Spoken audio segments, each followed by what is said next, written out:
High Israil, তোমরা ভাবছো মুসলমানদেরকে নিঃশেষ করে দেবে, মুসলমানদেরকে পৃথিবী থেকে বিতাড়িত করে দেবে। হে ইসরাইল, তোমরা ভাবছো মুসলমানদেরকে নিঃশেষ করে দেবে, মুসলমানদেরকে ধ্বংস করে দেবে। তোমরা আমাদের ইতিহাস জানো না, তোমরা আমাদের ইতিহাস ভুলে গিয়েছো। আমাদের ইতিহাসে রয়েছে জনাবে মুহাম্মদুর রাসূলুল্লাহ সাল্লাল্লাহু আলাইহি ওয়াসাল্লামের উজ্জীবিত উদ্দীপ্ত সেই ঈমানী শক্তি।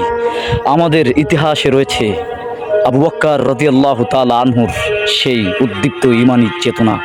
আমাদের ইতিহাসে রয়েছে ওমর ইবনুল খাত্তাব রাদিয়াল্লাহু তাআলা আনহুর সেই উদ্দীপ্ত ঈমানী চেতনা। আমাদের ইতিহাসে রয়েছে আলী রাদিয়াল্লাহু তাআলা আনহুর সেই উদ্দীপ্ত ঈমানী চেতনা। আমাদের ইতিহাসে রয়েছে ওসমান জিন্নুরাইন রাদিয়াল্লাহু তাআলা আনহুর চেতনা।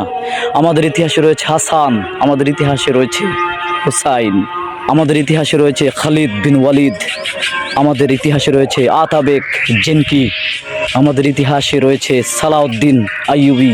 তোমরা ভুলে যেও না, আমরা রক্তকে ভয় পাই না, আমরা মৃত্যুকে ভয় পাই না, আমরা গোলাপ বারুদকে ভয় পাই না, আমরা নাঙ্গা তলোয়ার ভয় পাই না। খুব শীঘ্রই মুসলমানদের বিজয় হবে, খুব শীঘ্রই তোমরা পরাজিত হবে, খুব শীঘ্রই তোমরা পরাজিত হবে। আমাদের বিজয় নিশ্চিত, তাতে কোনো সন্দেহ নেই।